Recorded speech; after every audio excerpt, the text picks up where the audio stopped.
ಓಂ ಶಾಂತಿ. ಇಂದಿನ ದಿನಾಂಕ 20/2/2024. ಪ್ರಾರ್ಥ ಮುರುಳಿ. ಬಾಪ್ತಾದ ಮಧುಬನ. ಮಧುರ ಮಕ್ಕಳೇ, ನೀವು ತನು ಮನ ಧನದಿಂದ ಸತ್ಯವಾದ ಆತ್ಮಿಕ ಸೇವೆಯನ್ನು ಮಾಡಬೇಕಾಗಿದೆ. ಆತ್ಮಿಕ ಸೇವೆಯಿಂದಲೇ ಭಾರತವು ಸ್ವರ್ಣಿಮ ಯುಗವಾಗಿ ಬಿಡುವುದು. ಪ್ರಶ್ನೆ: ನಿಶ್ಚಿಂತರಾಗಿರುವುದಕ್ಕೆ ಸದಾ ಯಾವ ಮಾತನ್ನು ನೆನಪಿಟ್ಟುಕೊಳ್ಳಬೇಕು? ನೀವು ಯಾವಾಗ ನಿಶ್ಚಿಂತರಾಗಿರಲು ಸಾಧ್ಯ? ಉತ್ತರ: ನಿಶ್ಚಿಂತರಾಗಿರಲು ಸದಾ ನೆನಪಿರಲಿ, ಈ ನಾಟಕವು ಎಲ್ಲವೂ ಚೆನ್ನಾಗಿ ಮಾಡಲ್ಪಟ್ಟಿದೆ. ಈ ಡ್ರಾಮಾ ಅನುಸಾರ ಏನೆಲ್ಲವೂ ನಡೆಯುತ್ತಿದೆಯೋ ಅದು ಎಲ್ಲವೂ ಸರಿಯಾಗಿದೆ. ಆದರೆ ಈಗ ನೀವು ಮಕ್ಕಳು ನಿಶ್ಚಿಂತರಾಗಿರಲು ಸಾಧ್ಯವಿಲ್ಲ. ಯಾವಾಗ ನಿಮ್ಮ ಕರ್ಮಾತೀತ ಸ್ಥಿತಿಯಾಗುವುದೋ ಆಗ ನೀವು ನಿಶ್ಚಿಂತರಾಗುತ್ತೀರಿ. ಇದಕ್ಕಾಗಿ ಯೋಗವು ಬಹಳ ಚೆನ್ನಾಗಿರಬೇಕಾಗಿದೆ. ಯೋಗಿ ಮತ್ತು ಜ್ಞಾನಿ ಮಕ್ಕಳನ್ನು ಮುಚ್ಚಿಡಲು ಸಾಧ್ಯವಿಲ್ಲ. ಓಂ ಶಾಂತಿ. ಪತಿತ ಪಾವನ ಶಿವ ಭಗವಾನುವಾಚ. ತಂದೆಯು ಇದನ್ನು ಈಗಾಗಲೇ ತಿಳಿಸಿಬಿಟ್ಟಿದ್ದಾರೆ. ದೇಹಧಾರಿ ಮನುಷ್ಯರನ್ನೆಂದು ಭಗವಂತನೆಂದು ಹೇಳಲು ಸಾಧ್ಯವಿಲ್ಲ. ಮನುಷ್ಯರಿಗೆ ಇದು ಗೊತ್ತಿದೆ. ಪತಿತ ಪಾವನ ಭಗವಂತನೇ ಆಗಿದ್ದಾರೆ. ಶ್ರೀಕೃಷ್ಣನಿಗೆ ಪತಿತ ಪಾವನನೆಂದು ಹೇಳುವುದಿಲ್ಲ. ಇದರಲ್ಲಿ ಪಾಪ ಮನುಷ್ಯರು ಬಹಳ ಗೊಂದಲಕ್ಕೊಳಗಾಗಿದ್ದಾರೆ.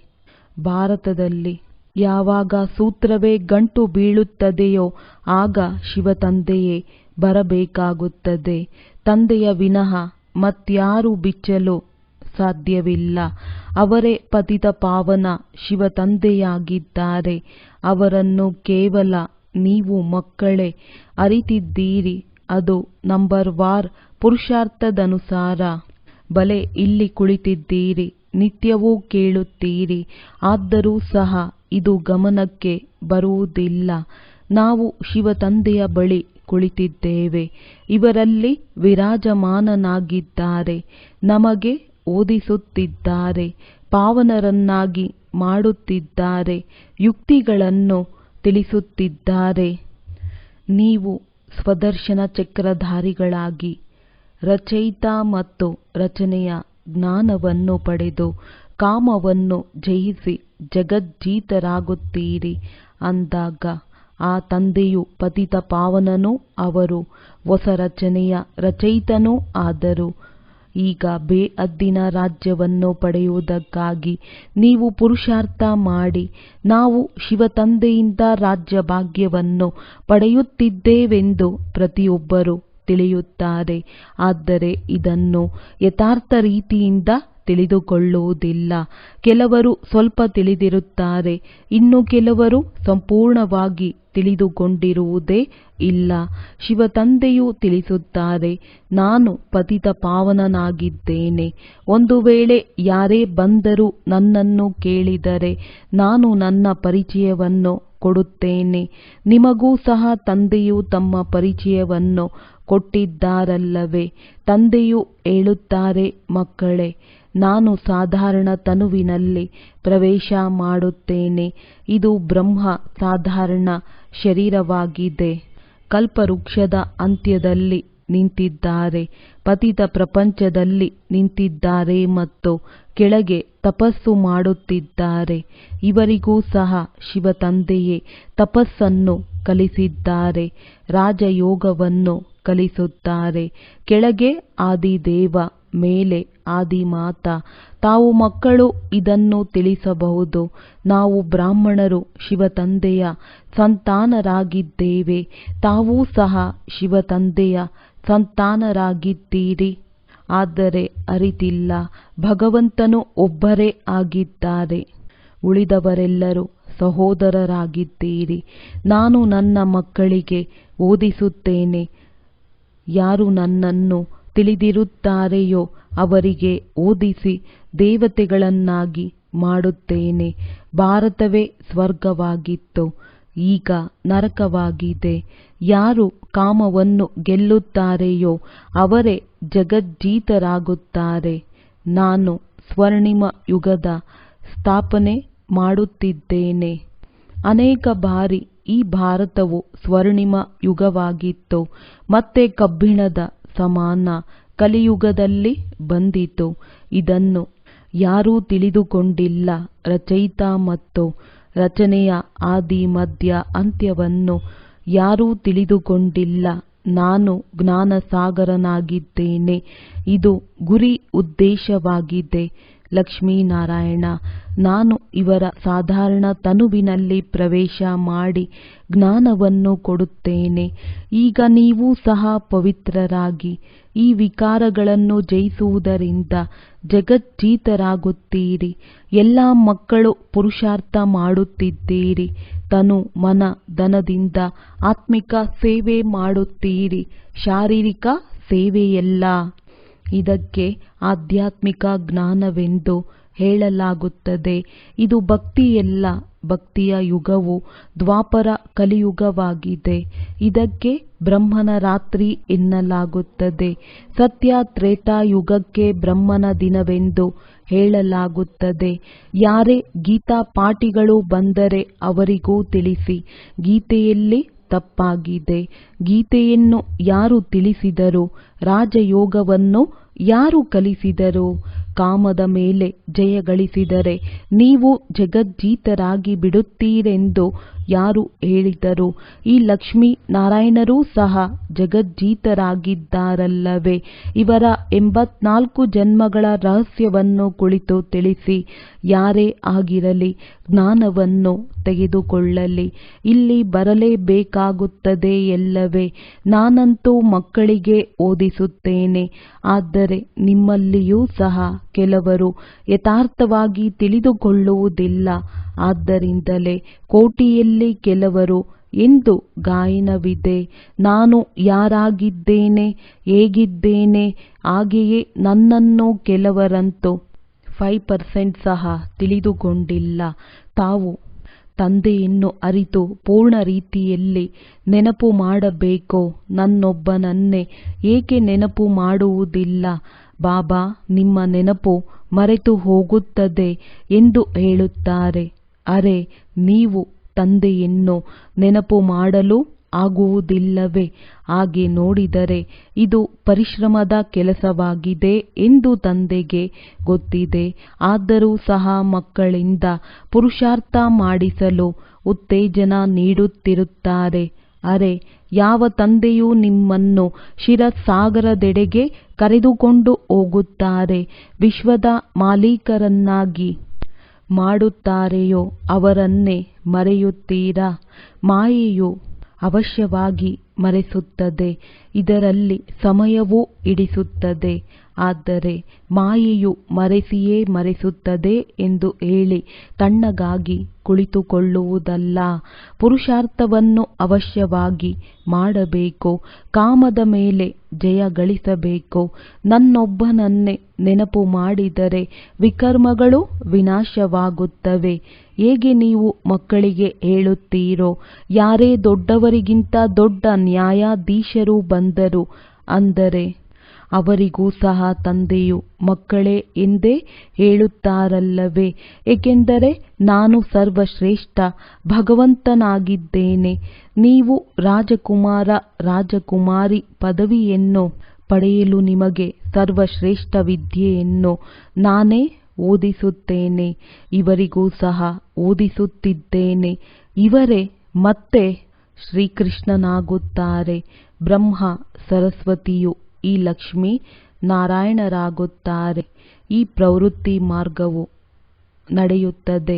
ನಿವೃತ್ತಿ ಮಾರ್ಗದವರು ರಾಜಯೋಗವನ್ನು ಕಲಿಸಲು ಸಾಧ್ಯವಿಲ್ಲ. ರಾಜ ರಾಣಿ ಇಬ್ಬರು ಬೇಕಲ್ಲವೇ? ವಿದೇಶದಲ್ಲಿ ಹೋಗಿ ನಾವು ರಾಜಯೋಗವನ್ನು ಕಲಿಸುತ್ತೇವೆಂದು ಹೇಳುತ್ತಾರೆ. ಆದರೆ ಸುಖವು ಕಾಗವಿಷ್ಟ ಸಮಾನವೆಂದು ಹೇಳುವವರು ರಾಜಯೋಗವನ್ನು ಹೇಗೆ ಕಲಿಸುತ್ತಾರೆ? ಅಂದ ಮೇಲೆ ಮಕ್ಕಳಿಗೆ ಉಮಂಗ ಬರಬೇಕು.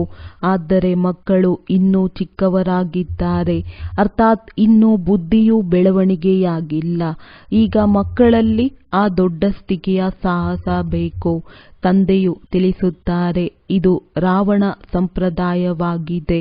ಪತಿತ ಪಾವನನನ್ನೇ ಬನ್ನಿ ಎಂದು ನೀವು ಕರೆಯುತ್ತೀರಿ ಅಂದಾಗ ಇದು ಪತಿತ ಪ್ರಪಂಚವಾಗಿದೆಯೋ ಅಥವಾ ಪಾವನ ಪ್ರಪಂಚವಾಗಿದೆಯೋ? ನಾವು ನರಕವಾಸಿಗಳಾಗಿದ್ದೇವೆಂದು ನೀವು ಸಹ ತಿಳಿಯುತ್ತೀರಲ್ಲವೇ? ಇದು ದೈವಿ ಸಂಪ್ರದಾಯವಾಗಿದೆಯೇ? ರಾಮರಾಜ್ಯವಾಗಿದೆಯೇ? ನೀವು ರಾವಣ ರಾಜ್ಯದವರಲ್ಲವೇ? ಈಗ ರಾವಣ ರಾಜ್ಯದಲ್ಲಿ ಎಲ್ಲರದ್ದೂ ಆಸುರಿ ಬುದ್ಧಿಯಾಗಿದೆ. ಈಗ ಆಸುರಿ ಬುದ್ಧಿಯನ್ನು ದೈವಿ ಬುದ್ಧಿಯನ್ನಾಗಿ ಮಾಡುವವರು ಯಾರು? ಈ ರೀತಿ 4-5 ಪ್ರಶ್ನೆಗಳನ್ನು ಕೇಳಿದಿರೆಂದರೆ ಮನುಷ್ಯರು ಆಲೋಚನೆಯಲ್ಲಿ ತೊಡಗುತ್ತಾರೆ. ತಂದೆಯ ಪರಿಚಯ ಕೊಡುವುದು ತಾವು ಮಕ್ಕಳ ಕೆಲಸವಾಗಿದೆ. ವೃಕ್ಷವಂತೂ ನಿಧಾನವಾಗಿ ವೃದ್ಧಿಯಾಗುತ್ತದೆ. ಮತ್ತೆ ಅನೇಕರು ವೃದ್ಧಿ ಹೊಂದುತ್ತಾರೆ. ಮಾಯೆಯೂ ಸಹ ಪೆಟ್ಟನ್ನು ಕೊಟ್ಟು ಒಮ್ಮೆಲೆ ಕೆಳಗೆ ಬೀಳಿಸುತ್ತದೆ. ಹೇಗೆ ಮಲ್ಲಯುದ್ಧದಲ್ಲಿಯೂ ಅನೇಕರು ಸಾಯುತ್ತಾರೆ, ಹಾಗೆಯೇ ಇದರಲ್ಲಿಯೂ ಸತ್ತು ಹೋಗುತ್ತಾರೆ. ವಿಕಾರದಲ್ಲಿ ಹೋದರೆಂದರೆ ಸತ್ತರೂ ಮತ್ತೆ ಹೊಸದಾಗಿ ಪುರುಷಾರ್ಥ ಮಾಡಬೇಕಾಗುತ್ತದೆ. ವಿಕಾರವು ಒಮ್ಮೆಲೆ ಸಾಯಿಸಿ ಬಿಡುತ್ತದೆ. ಮೊದಲು ಏನೆಲ್ಲ ಪುರುಷಾರ್ಥ ಮಾಡಿ ಪತಿತರಿಂದ ಪಾವನರಾಗಿದ್ದರೋ ಆ ಸಂಪಾದನೆಯೂ ಸಹ ಇಲ್ಲದಂತಾಗುತ್ತದೆ. ಮತ್ತೆ ಹೊಸದಾಗಿ ಪರಿಶ್ರಮ ಪಡಬೇಕಾಗುತ್ತದೆ. ಅಂಥವರಿಗೆ ಪ್ರವೇಶತೆ ಇಲ್ಲ ಎಂದಲ್ಲ, ಅವರಿಗೆ ತಿಳಿಸಬೇಕು. ತಾವು ಎಷ್ಟು ನೆನಪು ಮಾಡಿದ್ದೀರೋ, ಓದಿದ್ದೀರೋ ಅದೆಲ್ಲವೂ ಸಮಾಪ್ತಿಯಾಯಿತು. ಒಮ್ಮೆಲೆ ಕೆಳಗೆ ಬೀಳುತ್ತಾರೆ. ನಂತರವೂ ಒಂದು ವೇಳೆ ಪದೇ ಪದೇ ಬೀಳುತ್ತಿದ್ದರೆ ಗೆಟ್ಔಟ್, ಇಲ್ಲಿಂದ ಹೊರಗೆ ಹೋಗಿ ಎಂದು ಹೇಳಲಾಗುತ್ತದೆ. 1-2 ಬಾರಿ ಅವರನ್ನು ಕ್ಷಮಿಸಲಾಗುತ್ತದೆ. 2ನೆಯ ಬಾರಿಯೂ ಅವರಿಗೆ ಕ್ಷಮೆ ಸಿಕ್ಕಿತು. ಅನಂತರವೂ ಅವರು ಹಾಗೆಯೇ ನಡೆದುಕೊಳ್ಳುತ್ತಾರೆಂದರೆ ಮತ್ತೆ ಅವರು ಬರಲೂಬಹುದು. ಆದರೆ ಬಹಳ ಕನಿಷ್ಠ ಮಟ್ಟದಲ್ಲಿ ಹೋಲಿಕೆ ಮಾಡಬೇಕಾದರೆ ಹೀಗೆ ಹೇಳಬೇಕಾಗುತ್ತದೆ ಎಲ್ಲವೇ? ಯಾರು ಸಂಪೂರ್ಣ ಕಡಿಮೆ ಪದವಿಯನ್ನು ಪಡೆಯುತ್ತಾರೆಯೋ ಅವರಿಗೆ ಕನಿಷ್ಠ ಮಟ್ಟದವರೆಂದೇ ಹೇಳುತ್ತಾರೆ. ದಾಸದಾಸಿಯರು, ಚಂಡಾಲರು, ಪ್ರಜೆಗಳಿಗೂ ನೌಕರ ಚಾಕರರು ಎಲ್ಲರೂ ಬೇಕಲ್ಲವೇ? ತಂದೆಯಂತೂ ತಿಳಿಯುತ್ತಾರೆ, ನಾನು ಇವರಿಗೆ ತಿಳಿಸುತ್ತಿದ್ದೇನೆ. ಪ್ರತಿ 5,000 ವರ್ಷಗಳ ನಂತರ ಓದಿಸುತ್ತೇನೆ. ಇದನ್ನು ಮನುಷ್ಯರು ಲಕ್ಷಾಂತರ ವರ್ಷಗಳೆಂದು ಹೇಳಿಬಿಡುತ್ತಾರೆ. ಮುಂದೆ ಹೋದಂತೆ ಅವಶ್ಯವಾಗಿ 5,000 ವರ್ಷಗಳ ಮಾತಾಗಿದೆ. ಅದೇ ಮಹಾಭಾರಿ ಯುದ್ಧವಾಗಿದೆ ಎಂದು ತಿಳಿಯುತ್ತಾರೆ. ಆದರೆ ನೆನಪಿನ ಯಾತ್ರೆಯಲ್ಲಿ ಇರುವುದಿಲ್ಲ. ದಿನ ಪ್ರತಿದಿನ ಇನ್ನೂ ತಡವಾಗುತ್ತಲೇ ಟೂಲೇಟ್ ಹೋಗುತ್ತದೆ. ಗಾಯನವೂ ಇದೆ. ಬಹಳ ಕಳೆಯಿತು, ಸ್ವಲ್ಪ ಸಮಯ ಮಾತ್ರವೇ ಇದೆ. ಇದೆಲ್ಲವೂ ಈ ಸಮಯದ ಮಾತಾಗಿದೆ. ಇನ್ನು ಪಾವನರಾಗುವುದರಲ್ಲಿ ಸ್ವಲ್ಪವೇ ಸಮಯವಿದೆ. ಯುದ್ಧವು ಸನ್ಮುಖದಲ್ಲಿ ನಿಂತಿದೆ ಅಂದಾಗ ತಮ್ಮ ಹೃದಯದಲ್ಲಿ ಕೇಳಿಕೊಳ್ಳಬೇಕು, ನಾವು ನೆನಪಿನ ಯಾತ್ರೆಯಲ್ಲಿದ್ದೇವೆಯೇ? ಯಾರೇ ಹೊಸ ವ್ಯಕ್ತಿಗಳು ಬರುತ್ತಾರೆಂದರೆ ಅವರಿಂದ ಫಾರ್ಮ್ ಅನ್ನು ತುಂಬಿಸಿ. ಯಾವಾಗ ತುಂಬುತ್ತಾರೆಯೋ ಆಗ ತಿಳಿಸಿಕೊಡಬೇಕಾಗುವುದು. ಒಂದು ವೇಳೆ ಯಾರಿಗಾದರೂ ತಿಳಿದುಕೊಳ್ಳುವ ಮನಸ್ಸೇ ಇಲ್ಲವೆಂದರೆ ಫಾರಂ ತುಂಬುತ್ತಾರೇನೋ? ಇಂಥವರು ಅನೇಕರು ಬರುತ್ತಾರೆ. ಆಗ ತಿಳಿಸಿ, ಏ ಪತಿತ ಪಾವನ, ಬನ್ನಿ ಎಂದು ಕರೆಯುತ್ತಾರೆ. ಈಗ ಅವಶ್ಯವಾಗಿ ಪತಿತ ಪ್ರಪಂಚವಾಗಿದೆ. ಆದ್ದರಿಂದಲೇ ಬಂದು ಪಾವನರನ್ನಾಗಿ ಮಾಡಿ ಎಂದು ಹೇಳುತ್ತೀರಲ್ಲವೇ? ಆದರೆ ಕೆಲವರು ಪಾವನರಾಗುತ್ತಾರೆ, ಕೆಲವರು ಆಗುವುದಿಲ್ಲ. ತಂದೆಯ ಬಳಿಯಂತೂ ಅನೇಕ ಪತ್ರಗಳು ಬರುತ್ತವೆ. ಎಲ್ಲರೂ ಶಿವಬಾಬಾ ಕೇರ್ ಆಫ್ ಬ್ರಹ್ಮ ಎಂದು ಬರೆಯುತ್ತಾರೆ. ಶಿವತಂದೆಯೂ ಸಹ ಹೇಳುತ್ತಾರೆ, ನಾನು ಸಾಧಾರಣ ತನುವಿನಲ್ಲಿ ಪ್ರವೇಶ ಮಾಡುತ್ತೇನೆ. ಇವರಿಗೆ ಇವರ 84 ಜನ್ಮಗಳ ಕಥೆಯನ್ನು ತಿಳಿಸುತ್ತೇನೆ. ನನ್ನ ವಿನಃ ಮತ್ಯಾವುದೇ ಮನುಷ್ಯರು ರಚಯಿತ ಮತ್ತು ರಚನೆಯ ಆದಿ ಮಧ್ಯ ಅಂತ್ಯವನ್ನು ತಿಳಿದುಕೊಂಡಿಲ್ಲ. ಈಗ ತಂದೆಯೇ ನಿಮಗೆ ತಿಳಿಸಿದ್ದಾರೆ. ಈ ಚಿತ್ರ ಮೊದಲಾದವುಗಳನ್ನು ಸಹ ತಂದೆಯು ದಿವ್ಯ ದೃಷ್ಟಿಯನ್ನು ಕೊಟ್ಟು ಎಲ್ಲವನ್ನು ಮಾಡಿಸಿದ್ದಾರೆ. ತಂದೆಯು ತಾವಾತ್ಮರಿಗೆ ಓದಿಸುತ್ತಾರೆ. ಆತ್ಮಗಳು ಅಶರೀರಿಯಾಗಿ ಬಿಡುತ್ತಾರೆ. ಈ ಶರೀರದಿಂದ ತಮ್ಮನ್ನು ಭಿನ್ನ ಅಥವಾ ಬೇರೆ ಎಂದು ತಿಳಿಯಬೇಕು. ತಂದೆಯು ತಿಳಿಸುತ್ತಾರೆ, ಮಕ್ಕಳೇ, ದೇಹಿ ಅಭಿಮಾನಿ ಭವ, ಅಶರೀರಿ ಭವ. ನಾನು ಆತ್ಮಗಳಿಗೆ ಓದಿಸುತ್ತೇನೆ. ಇದು ಪರಮಾತ್ಮ ಮತ್ತು ಆತ್ಮರ ಮೇಳವಾಗಿದೆ. ಇದಕ್ಕೆ ಸಂಗಮದ ಮೇಳವೆಂದು ಕರೆಯಲಾಗುವುದು. ಯಾವುದೇ ನೀರಿನ ಗಂಗೆಯು ಪಾವನರನ್ನಾಗಿ ಮಾಡುವುದಿಲ್ಲ. ಸಾಧು, ಸಂತ, ಋಷಿಮುನಿ ಮುಂತಾದವರೆಲ್ಲ ಸ್ನಾನ ಮಾಡಲು ಹೋಗುತ್ತಾರೆ. ಗಂಗೆಯು ಪತಿತ ಪಾವನಿಯಾಗಲು ಹೇಗೆ ಸಾಧ್ಯ? ಭಗವಾನುವಾಚ, ಇದೆಯಲ್ಲವೇ ಕಾಮ ಮಹಾ ಶತ್ರುವಾಗಿದೆ. ಇದರ ಮೇಲೆ ಜಯ ಗಳಿಸುವುದರಿಂದಲೇ ನೀವು ಜಗಜ್ಜೀತರಾಗಿ ಬಿಡುತ್ತೀರಿ.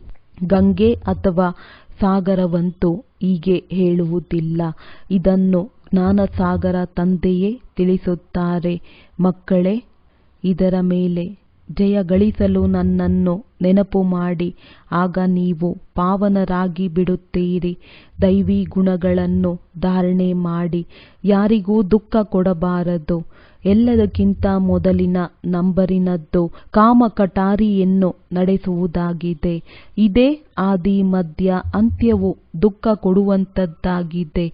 ಸತ್ಯಯುಗದಲ್ಲಿ ಈ ದುಃಖವಿರುವುದಿಲ್ಲ. ಅದು ಪಾವನ ಪ್ರಪಂಚ. ಅಲ್ಲಿ ಯಾರು ಪತಿತರಿರುವುದಿಲ್ಲ. ಹೇಗೆ ನೀವು ಯೋಗ ಬಲದಿಂದ ರಾಜ್ಯ ಪಡೆಯುತ್ತೀರೋ ಹಾಗೆಯೇ ಅಲ್ಲಿ ಯೋಗ ಬಲದಿಂದ ಜನ್ಮ ಪಡೆಯುತ್ತಾರೆ. ರಾವಣ ರಾಜ್ಯವೇ ಇರುವುದಿಲ್ಲ. ನೀವು ರಾವಣನನ್ನು ಸುಡುತ್ತೀರಿ. ಆದರೆ ಯಾವಾಗಿನಿಂದ ಸುಡುತ್ತಾ ಬಂದಿದ್ದೇವೆಂದು ತಿಳಿಯುವುದೇ ಇಲ್ಲ.